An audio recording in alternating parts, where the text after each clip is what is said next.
Segunda Reis, capítulo 20.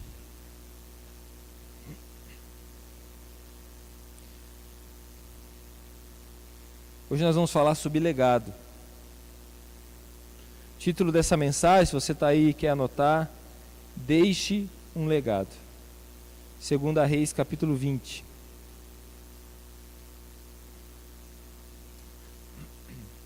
Nós vamos ler do versículo 1 até o 11, tá bom?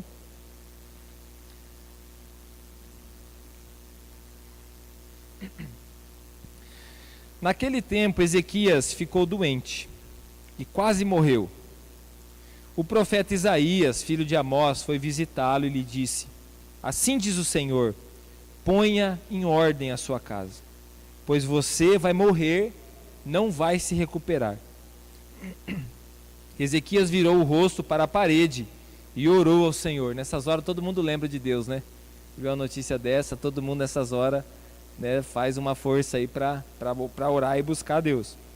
Versículo 3: Lembra-te, Senhor, como tenho te servido com fidelidade, e com devoção sincera tenho feito o que tu aprovas.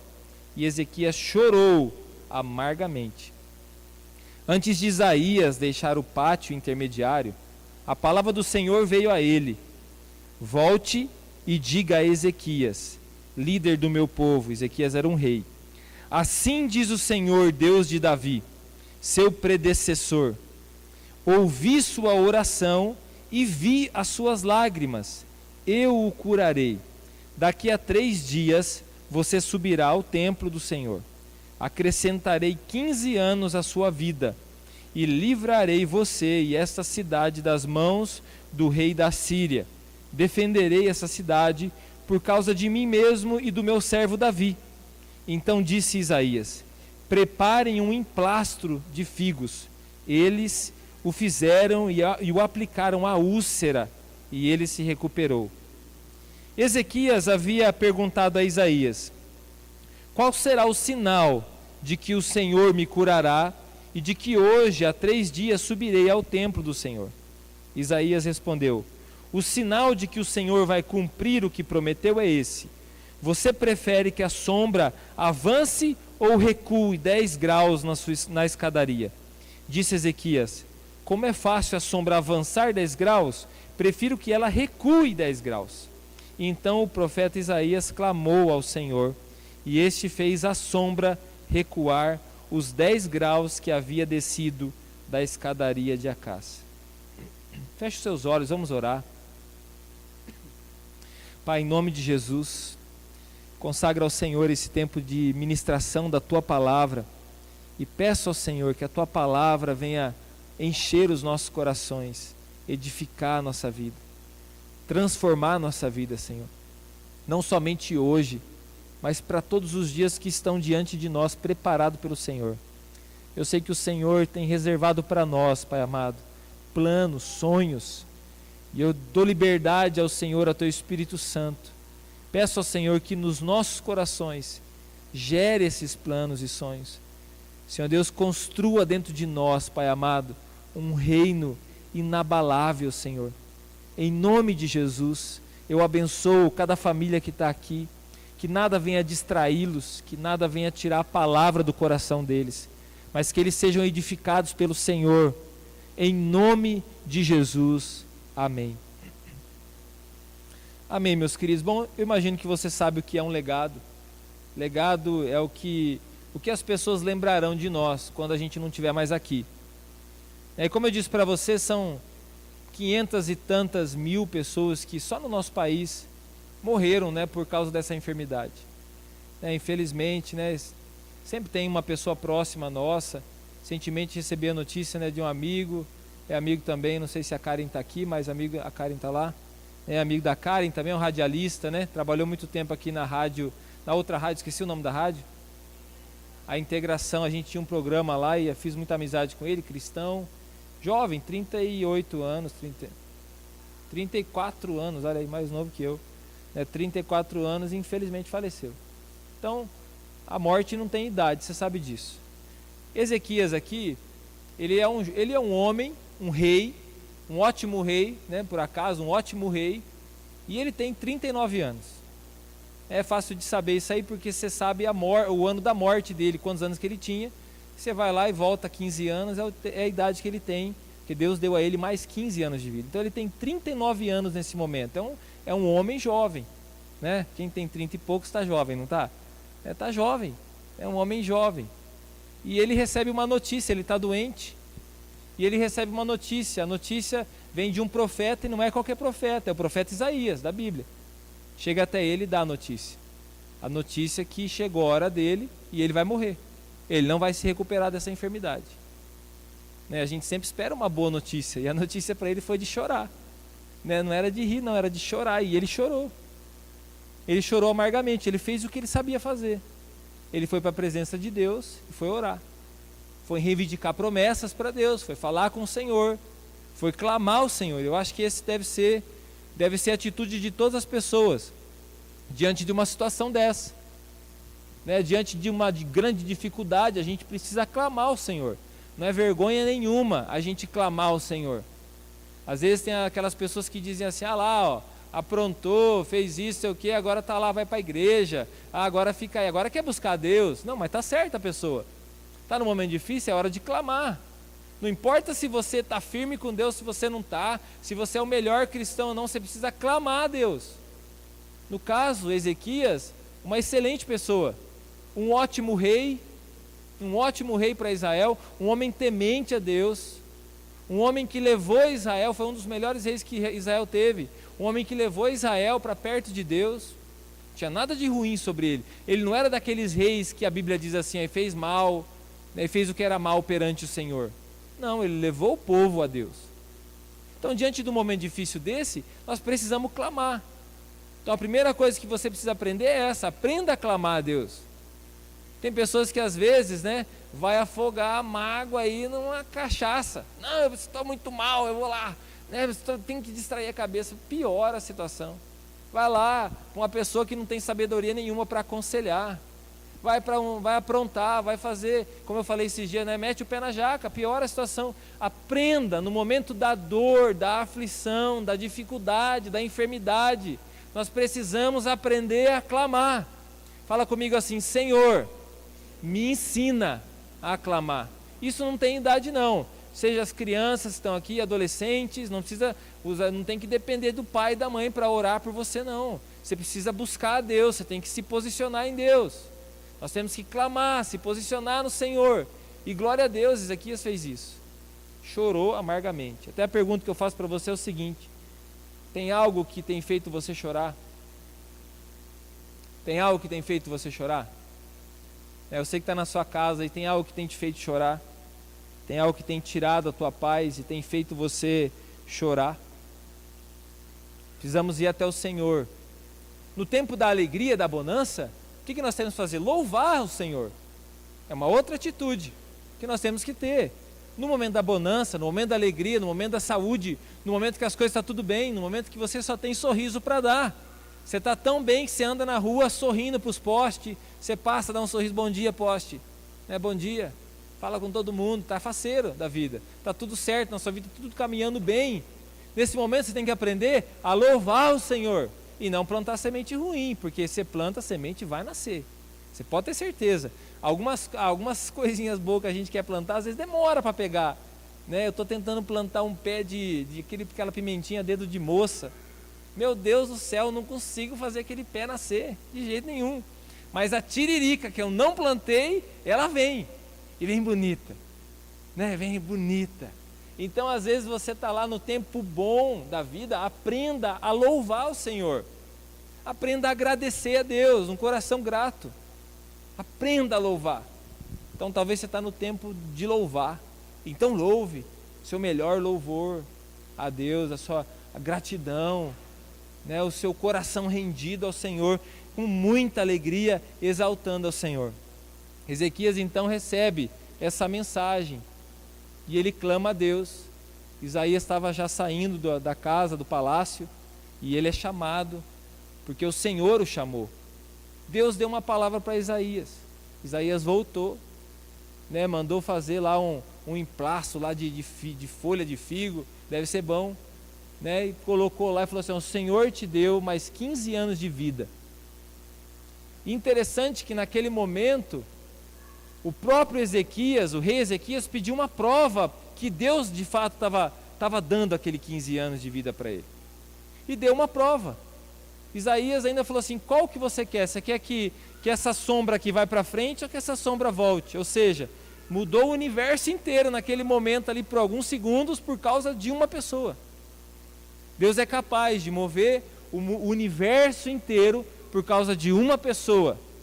Deus é capaz de mover o universo inteiro por uma pessoa. Por isso, não seja egoísta nas suas petições a Deus. Por isso, não seja uma pessoa egoísta naquilo que você peça a Deus, porque Deus é capaz de ouvir a nossa oração e mover o universo por causa de você, porque você é amado por Deus. Você é muito amado por Deus. Você é sonhado pelo Senhor. O Salmo 139, se você não o conhece, leia o Salmo 139. O Salmo 139, eu acho que é o versículo 16, que diz que Deus escreveu um livro ao teu respeito. Deus escreveu já algo ao seu respeito. Ele já tem uma vida preparada para você antes de você nascer. Antes que o Vilmar nascesse, Deus já tinha escrito um livro, um sonho sobre a vida dele. Já tinha um plano para a vida dele. Assim, Deus também tem um plano para você antes de você nascer. Antes de saberem qual seria o sexo seu, qual seria o seu nome, onde você nasceria, como que seria a circunstância. Antes de tudo isso, Deus já tinha um plano, escreveu esse plano. Tem um livro seu. Existe um livro com o seu nome nas mãos de Deus, no coração de Deus, com todos os capítulos escritos, com todas as histórias escritas. Só que em algum momento da nossa vida, né, eu estou com uma caneta aqui, é claro que ninguém escreve um livro com uma caneta hoje em dia, escreve com um computador. Mas se você usar o exemplo de uma caneta e um papel, em algum momento da nossa história também, nós entregamos a caneta da nossa vida para um outro autor escrever. O diabo. E aí veio aqueles capítulos de terror da nossa história. Aqueles capítulos que você talvez não queira nem lembrar. Aquelas histórias que você não gosta nem de que fale perto de você. Entregou lá a caneta. Só que também você teve atitude, se você está aqui principalmente você tem entendido o Evangelho, você teve a atitude de atirar, ir lá no terreno do inimigo junto com Jesus, e tirar essa caneta da mão do Satanás, e entregar essa caneta agora para Jesus, para que essa história continuasse sendo escrita pelo dedo de Deus. Dá um glória a Deus aí, cadê o povo do glória a Deus? Pelo dedo de Deus. Qual história? Não é uma nova história. É claro, é uma nova história porque você estava vivendo uma história horrível. Mas é uma história que já existia no coração de Deus. Ela se tornou nova para você. Mas é o que Deus sonhou para você. É o que Deus planejou para você. É o que Deus planejou não só para você. Planejou para toda a sua descendência. E posso dizer para você, eu sei que tem as mãezinhas que estão grávidas, tem os bebezinhos que estão aí, nasceram, né? E tem os que a gente não sabe, virão, né, Zelito? Talvez, né? Tem os que virão, né? E assim por diante, talvez você não sabe, mas essa semana talvez descubra que a tua esposa está grávida. E assim por diante, a história continua. Mas Deus já tem uma história preparada para essa pessoa. Ezequias estava aqui então, e Deus deu misericórdia para ele. Deus deu misericórdia, porém, né, infelizmente, apesar dele ser uma ótima pessoa, ser uma pessoa fiel, ser uma pessoa que tinha no coração, né, ele clamou, Senhor Deus ouviu a oração dele, só que ele usou a oração somente de um lado, esqueceu de usar o outro lado. O que eu estou querendo dizer para você? Deus tinha uma palavra para ele, a palavra do começo qual que era? Para Ezequias. Falou, Ezequias você vai morrer, mas deu uma direção para Ezequias. Qual era? O que Deus falou para Ezequias? Vai lá no versículo 1, finalzinho do versículo 1. O que Deus falou para Ezequias? ponha em ordem a sua casa. Avisou, vai morrer, então põe em ordem a sua casa. Ezequias clamou, Deus ouviu o clamor, mas a direção de Deus não mudou, não é verdade? A direção de Deus não mudou. Porque a gente pensa que a oração é só pedir para Deus. Você acha que orar é só pedir para Deus? Então, você vai lá, Deus te abençoou, pronto, aí você abandona. Não, vou lá, dar uma descarregada nesse encontro com Deus, para ver se Deus faz isso, faz aquilo. Vai lá, ora, vou lá orar, o irmão que ora lá, a irmã que ora, a pessoa que é uma bênção de oração, ora por mim. Deus ouve a oração e Deus dá uma palavra, Deus dá uma direção e a pessoa não ouve a outra parte. Porque a gente é egoísta, a gente só pensa na gente. É fruto do pecado isso aí. Todo ser humano tem dentro dele uma quantia de egoísmo. Uma quantidade de egoísmo. Alguns estão muito aflorados, outros dão uma controlada, mas está aí o egoísmo.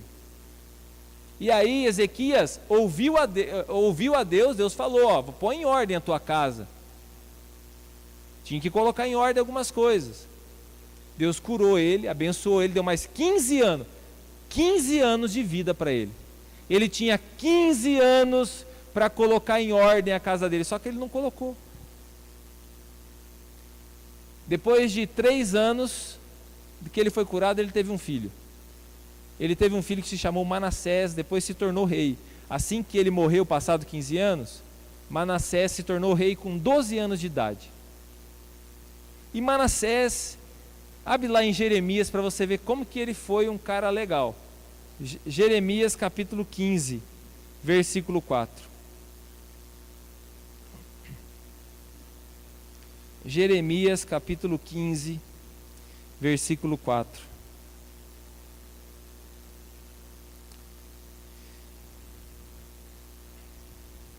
Diz assim, eu farei deles uma causa de terror para todas as nações da terra, por tudo o que Manassés, filho de Ezequias, rei de Judá, fez em Jerusalém. Sem medo de errar, Manassés foi o pior rei que Israel já teve. Ezequias foi um dos melhores, não foi o mais aclamado é Davi. Ezequias foi um ótimo rei, porém Manassés, o filho dele, conseguiu o troféu de ser o pior rei. O que isso mostra para nós? Isso mostra para nós que Ezequias não cumpriu a palavra de Deus. Ezequias não parou para ouvir Deus.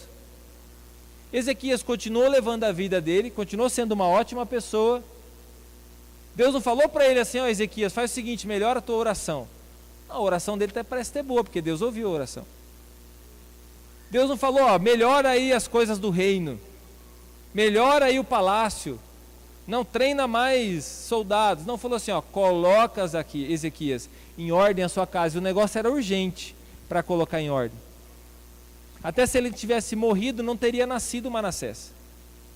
Talvez teria sido um grande livramento para Israel, né, se ele tivesse ido. Mas Deus teve misericórdia de Ezequias.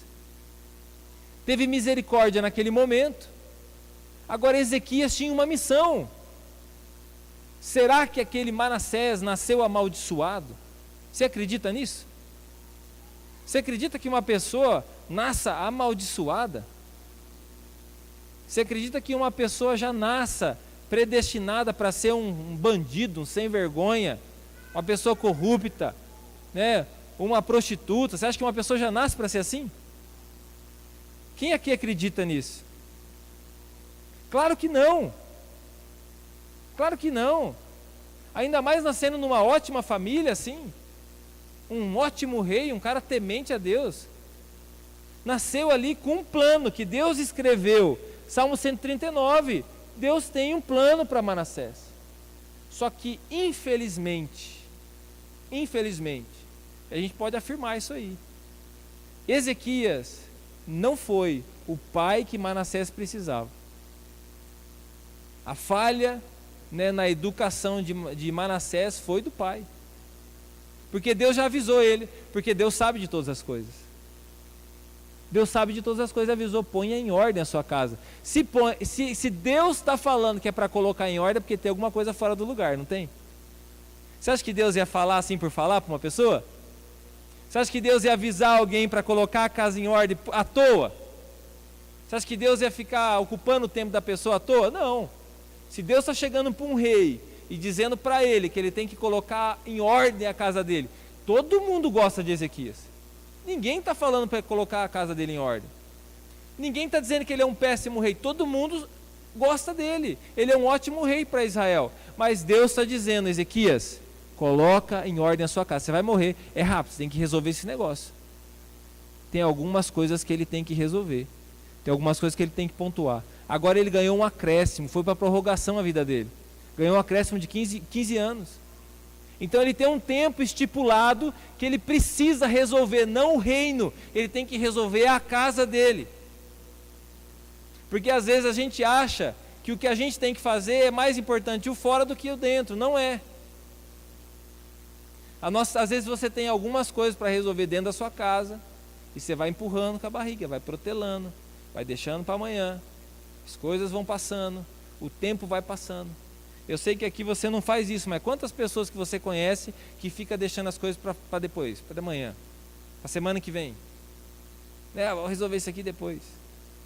Porque de fato, você não quer resolver. Às vezes você não quer encarar isso aí. Às vezes você não quer se deparar com esse problema. Às vezes você não quer colocar a mão ali. E eu imagino que Ezequias não queria colocar a mão nesse problema, e é por isso que ele não resolveu. Se você pegar o capítulo 21 de 2 Reis, depois você leia. Capítulo 21 de 2 Reis vai falar sobre Manassés. Vai falar a desgraça que foi Manassés. O problema que foi Manassés, porque quando Ezequias não colocou em ordem a casa dele, ele não prejudicou somente o filho dele. Ele não prejudicou somente a descendência dele ali. Ele prejudicou uma nação inteira. Todo mundo sofreu. Quando a gente tem uma pessoa ruim que está à frente da nossa vida, todo mundo sofre. Assim também quando tem uma casa, uma família, a liderança da família não leva a sério a vida com Deus, não leva a sério a família, todo mundo sofre na casa. Todo mundo sofre. E os próximos que virão também sofrerão. Os próximos que virão também sofrerão. Eu não preciso perguntar aqui, eu conheço vocês e conheço muitas histórias, e a cada dia a gente encontra histórias que são repetidas, na verdade, histórias repetidas. Quanto sofrimento você não teve na sua vida por conta da liderança que você teve lá dentro da sua casa, por coisas que poderiam ser evitadas, inclusive hoje. Quantas coisas que algumas crianças sofrem, quantas coisas que tantas crianças, podemos exagerar nisso. Tantas crianças estão sofrendo hoje, por quê? Porque não tem um pai para cuidar da casa, não tem uma mãe, não tem ninguém que se posiciona e coloque em ordem a sua casa. Então essa palavra é para todos nós. Essa palavra não é só para Ezequias, é para mim, é para você. Nós precisamos colocar em ordem a nossa casa, em primeiro lugar. Às vezes você está uma pessoa em fuga, está olhando para fora, para tudo para fora, achando que é fora que está as principais coisas que você tem que fazer, e não que não seja importante o seu trabalho, a sua função, aquilo que você faz. Ótimo. Mas às vezes é só uma fuga das coisas que você tem que resolver dentro da sua casa, das coisas que você tem que acertar na sua vida dentro da sua casa, na intimidade do seu lar. E aí nós não precisamos apontar o dedo para ninguém. Como Isaías chegou apontando o dedo, dizendo, é você, Ezequias, você vai morrer com essa enfermidade e você tem que colocar em ordem a sua casa, porque Deus não pensa somente numa pessoa. Deus está pensando em quem? Numa nação. Deus está pensando em quem? Numa descendência que virá. Deus está dizendo assim, eu já estou te abençoando, Ezequias, por causa de Davi. Davi já foi, mas tem uma história que continua. Eu sou o Deus de quem? De Abraão, de Isaac e de Jacó. Ou seja, um Deus geracional, de descendência.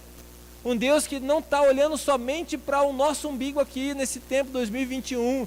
Deus já tem no coração dele, Aí, se Deus quiser, as coisas estão arrumadas lá para dentro. Entra, aqui é a sala, Tem alguns que a maioria faz isso, Fala, a maioria das casas que eu vou, não, aqui, pastor, nosso quarto, aqui, aqui, tal, que dorme não sei quem, que dorme não sei quem. Gosto de fazer isso, ainda mais quando a casa a gente mudou pela primeira vez, ou você construiu construiu a sua casa nova lá, você quer mostrar para todo mundo, chegar na tua casa, a alegria sua é fazer isso aí, não é verdade? Ezequias então recebeu o rei da Babilônia, um cara importante, falou, vou mostrar o meu reino, porque ele era um ótimo rei, o reino de Israel estava próspero, aqui mostrou todo Israel, mostrou todo o tesouro, mostrou todo o segredo, só não entregou a senha do cofre, mostrou tudo, entregou tudo para a Babilônia. Então Isaías manda uma mensagem, pergunta para ele assim, o que você fez? Você recebeu visita? Recebi o rei da Babilônia, mas o que ele foi fazer aí? E o que você mostrou para ele? Mostrei tudo. E aí no versículo 16 em diante, leia comigo aí, diz assim, então Isaías disse a Ezequias, ouça a palavra do Senhor, um dia tudo o que se acumularam até hoje será levado para a Babilônia, nada restará, diz o Senhor. É uma boa ou uma má notícia? Uma notícia péssima, né? Alguns dos seus próprios descendentes serão levados, e eles se tornarão eunucos no palácio do rei da Babilônia. Respondeu Ezequias ao profeta, versículo 19, boa é a palavra do Senhor que anunciaste. Esse cara está doente da cabeça. Falou que Isaías disse que ia perder tudo, a Babilônia ia levar todo o tesouro, os filhos dele iam se tornar eunuco, iam castrar os filhos dele e colocar para cuidar do palácio. E ele diz assim, boa é a palavra do Senhor que anunciaste. Ou ele não entendeu o que aconteceu, ou ele está com a cabeça em outro lugar, ele está pensando em outras coisas. Mas daí ele revela aqui o que está no coração dele. Quantas pessoas que você conhece, que são próximos de você, que já morreram? Pessoas que você não consegue nem acreditar. Pessoas que estavam de repente perto de você, eram jovens. Ou pessoas mais maduras, mas ainda não era o momento dela morrer. E quantas dessas que já se foram? Algumas preparadas, algumas deixaram a casa em ordem. Mas quantas que deixou uma bagunça a vida? Deixou um rolo a vida. A casa que mora no nome de não sei quem, que casou com não sei quem, que tal com não sei quem, né? As coisas no banco tudo bagunçado, os documentos tudo enrolado, né? Não deixou uma segurança nenhuma para a família, não deixou nada preparado, não pensou no futuro. Sabe por quê? Quantas famílias que estão aí enroladas com questão das coisas da vida, por quê? Meu Deus, falar sobre a morte. Parece que está xingando a pessoa falar sobre a morte. Não, vem cá, vamos resolver esse negócio aqui? Não, vai falar sobre a morte, parece que vai morrer amanhã. Mas a gente tem que preparar a nossa vida. A gente tem que organizar a nossa vida, deixar ela sempre em ordem. Isso eu estou falando da coisa física. E da questão espiritual? Teus filhos te veem lendo a Bíblia?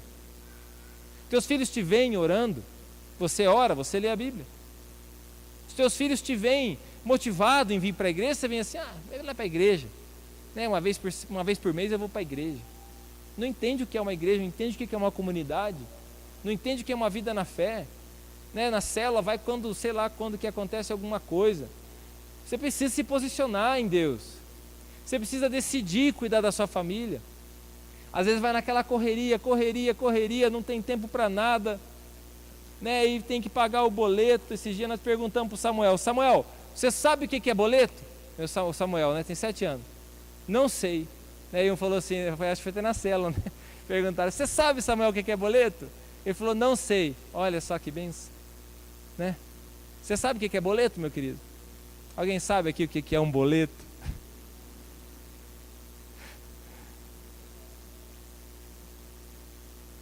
Meu amado, essa é uma palavra para nós. Aliás, essa é uma palavra para o brasileiro. O brasileiro não pensa no futuro. O brasileiro, aliás, mudou um pouco. A gente também não se importa tanto mais com futebol. Né? Antes você pensava só no carnaval, não teve. Né? Futebol, sei lá, ninguém assiste mais esses negócios. Pouca gente.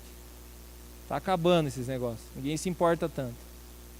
Agora fica esses negócios de joguinho. Não tem problema em jogar. Mas fica essa confusão. Né? Dá uma cutucada. Fica essa confusão. Por quê? Fica lá perdendo tempo.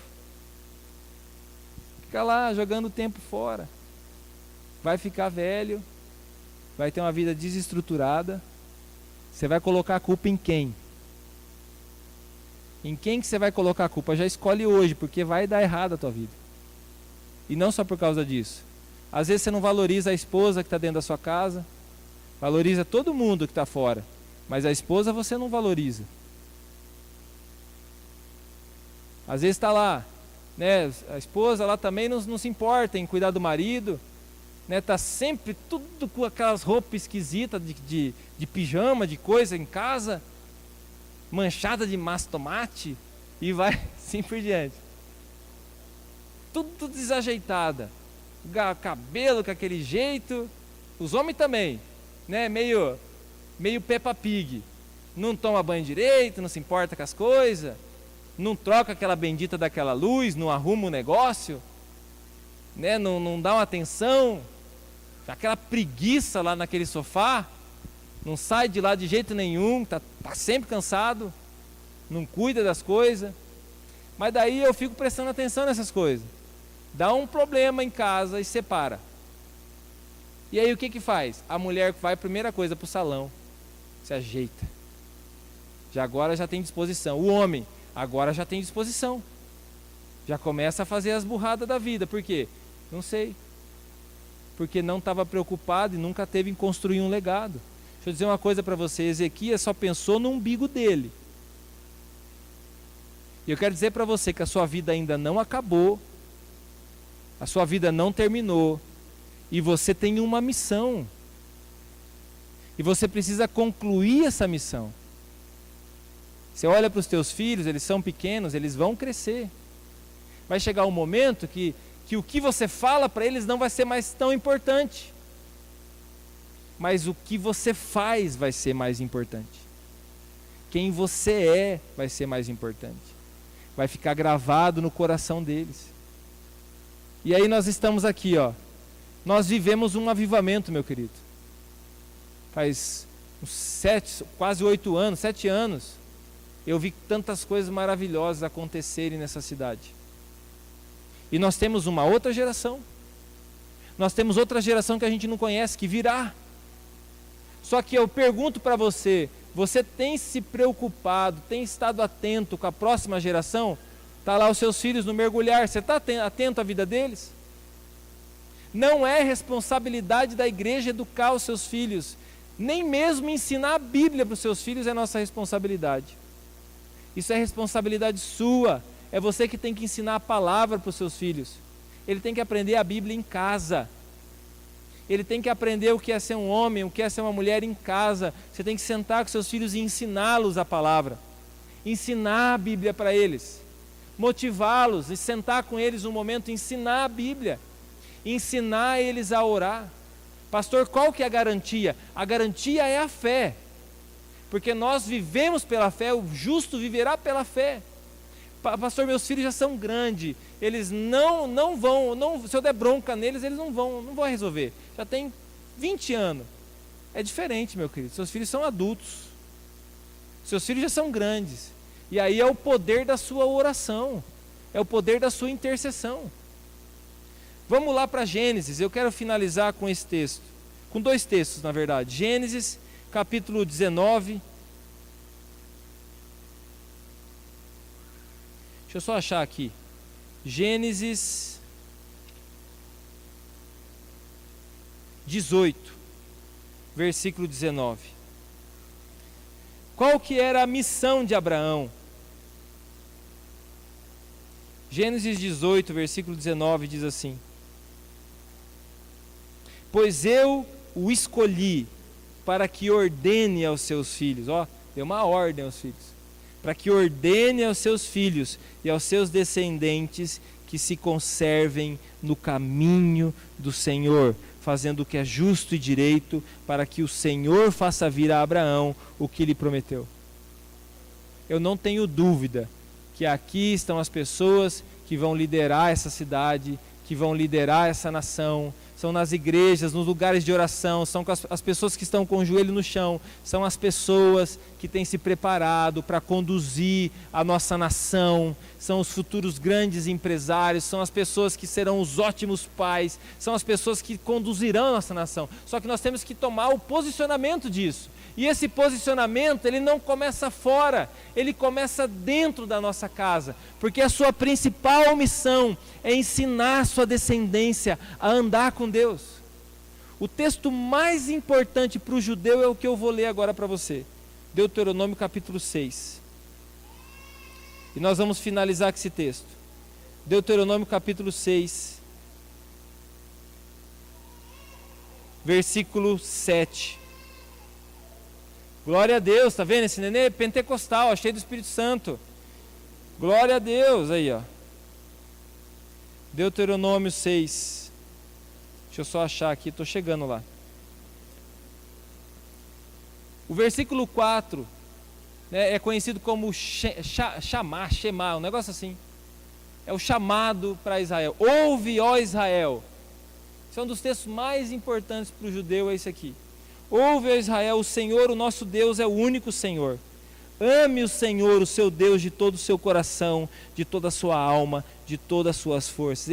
Eles declaram isso aqui, é decorado, está no coração deles. Eles proclamam isso aqui semanalmente na casa deles. Que todas essas palavras que hoje lhe ordeno estejam em seu coração. Aí o versículo 7.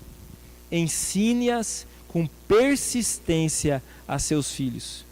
Converse sobre elas quando estiver sentado em casa, quando estiver andando pelo caminho, quando se deitar e quando se levantar.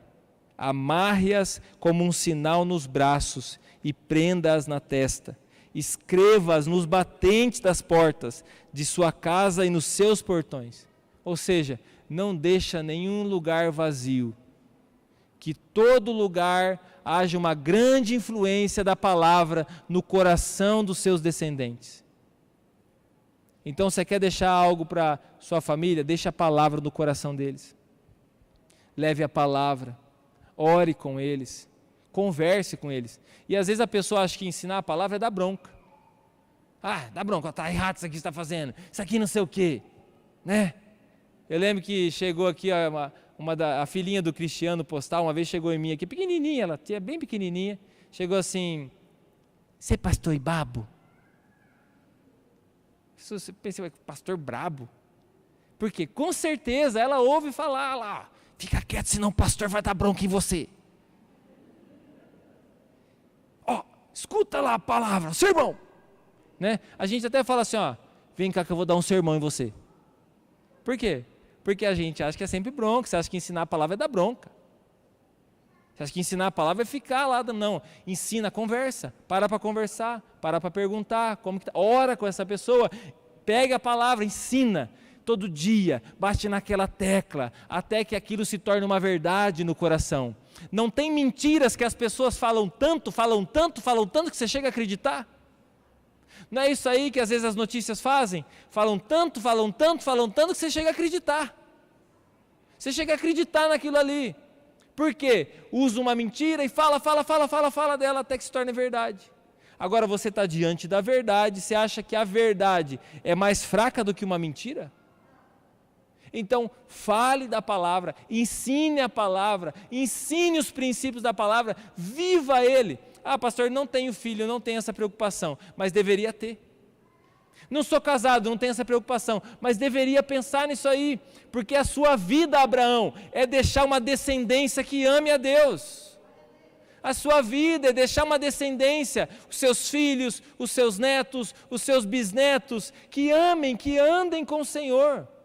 Agora a gente foi firme com a gente, nós temos que buscar Deus, eu preciso mudar, eu tenho que melhorar, eu tive um encontro com o Senhor, eu preciso corrigir os erros da minha vida, e a gente afrouxa com os nossos filhos. Daí você afrouxa, não, tadinho, deixa dormir. Mas você ia orar de manhã. Não, tadinho, deixa dormir. Não, levanta, vamos junto. Ah, tadinho, não vai, não precisa fazer não, deixa que a mãe faz. Deixa que o pai faz. Não, traz junto, ensina a responsabilidade, ensina a buscar Deus, se posiciona, filho, ó, você vai entrar na diaconia agora. Ah, não, mãe, eu não quero, não tenho chamado para entrar na diaconia. Não, você vai entrar na diaconia. Não, agora a notícia, não. Olha lá, o Rodrigo está sozinho no som. Você vai lá aprender a mexer no som. E o seguinte, todo dia, Rodrigo, não vai ter falha na escala não. Toda a escala está escalado e pronto. Porque ensina o seu filho a cuidar daquilo que você ama. Ensina o seu filho a cuidar da sua casa, que você ama. Você ama a sua casa? Ensina ele a cuidar da sua casa. A tirar o cocô do cachorro, a cortar a grama, a arrumar as coisas, a lavar a louça. Ensine ele a cuidar da igreja, porque você ama a igreja, então ensine ele a cuidar e a amar a igreja. Ensine ele a amar o lugar que ele está. Ensine ele a amar a sua cidade. Ensine ele a cuidar da sua cidade. Ensine ele a respeitar os professores, os líderes da cidade. Nós vamos orar, eu queria que você ficasse de pé, nós vamos ter um momento de oração. Esses dias teve uma atitude de um professor que a gente não concordou. Uma situação lá simples, pequena. E as crianças falou de uma maneira leviana aquilo ali. E a Márcia corrigiu eles na hora. Corrigiu por quê? Não tem que falar assim do professor. Tem que respeitar o professor. Mas daí eu ensinei um princípio para eles. Eu falei assim, você não deve nunca desrespeitar o professor, mas você pode não concordar com uma ideia. Principalmente, se não era o caso, mas principalmente se ela vai em desacordo com a palavra de Deus. Então respeite a pessoa, ela pensa diferente, respeite a pessoa, mas não concorde com aquilo que a palavra não ensina. Porque não é pecado você discordar de ideias. É pecado você julgar as pessoas, amaldiçoar as pessoas, brigar com as pessoas. Mas você ter um posicionamento firme e forte, isso é uma virtude. Isso é uma grande virtude. Então ensine seus filhos. Ensine seus filhos a não lutar contra as pessoas, mas se posicionar com respeito a ideias, pensamentos errados do que é uma família, pensamentos errados, pensamentos equivocados do que é ser um homem, do que é ser uma mulher, do que é respeitar uma pessoa, de como que é conduzir as coisas, de como lidar com o dinheiro, de como lidar com a própria família. Ensine, isso se aprende dentro de casa. A igreja colabora, glória a Deus. Olha quanta coisa boa que a gente está aprendendo aqui. Nós vamos pensar essa semana, vamos refletir sobre isso. Semana vamos colocar em ordem, talvez essa palavra é para você. Você vai pensar assim, não, eu vou colocar em ordem, eu tenho que resolver algumas coisas, vou colocar em ordem. Mas de repente está tudo em ordem. E aí a palavra que eu digo para você, para a gente pegar a conclusão de tudo isso é o seguinte: sabe o que falta no nosso meio? Referência. A gente nunca vai deixar um legado se a gente não se tornar uma referência. E talvez você está buscando referências. Que ótimo que você está procurando. Mas está difícil de encontrar. Eu vou dizer para você, é difícil de encontrar. Então a primeira referência que você encontre, copia tudo que essa pessoa faz. Pega tudo que essa pessoa faz e faz igual. E se torne uma referência. Não adianta a gente criticar a próxima geração que está vendo. Ah, essa geração não sei o quê, essa geração não sei o quê, essa geração não sei o quê. Não adianta. O que a gente precisa? Nós precisamos se tornar uma referência. O que Manassés precisava? De uma referência. Faltou uma referência. Talvez a vida do pai era só cuidar do palácio, cuidar do reinado, mas não cuidou dos filhos. Feche os seus olhos, meu querido.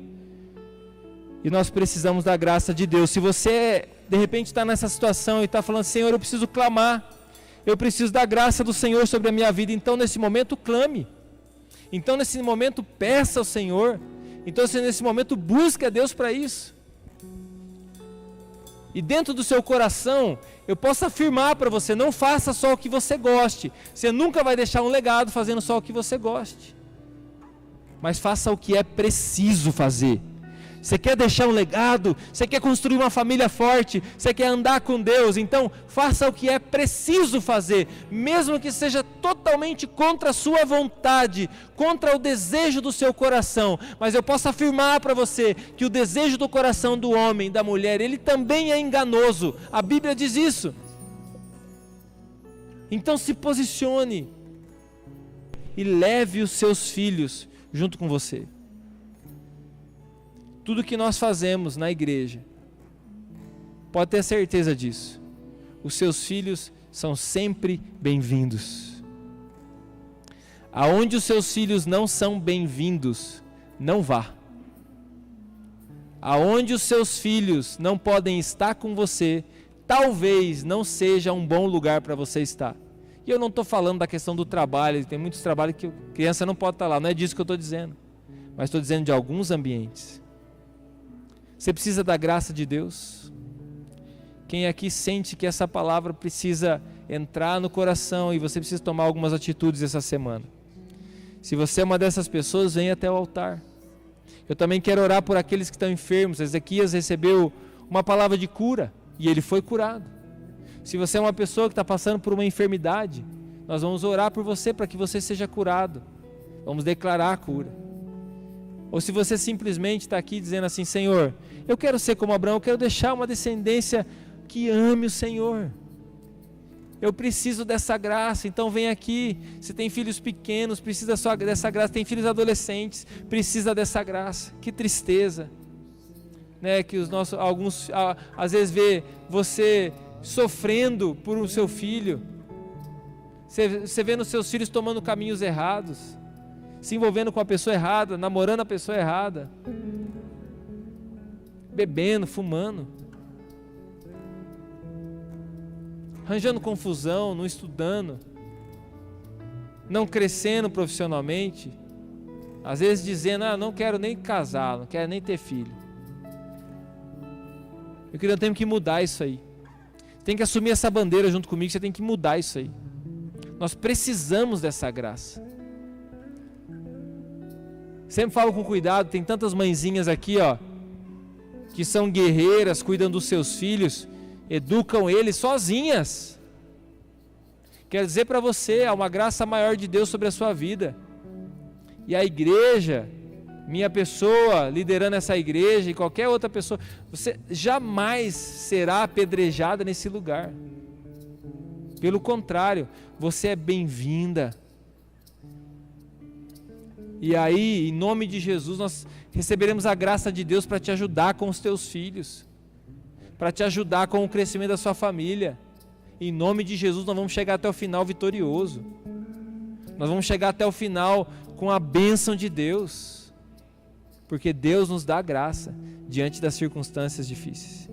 Se você precisa dessa oração, as pessoas que estão enfermas também precisam dessa oração, venha aqui até o altar, nós vamos orar por você. Nós vamos ter um momento de oração. Vamos cantar aquela música Eu Vou Construir, que vocês cantaram? Canta ela para nós, vamos louvar o Senhor com essa música. E enquanto a gente canta, você tem liberdade para vir no altar. Nós vamos louvar a Deus, vamos cantar, vamos celebrar. E o Espírito Santo de Deus está trabalhando no nosso coração aqui.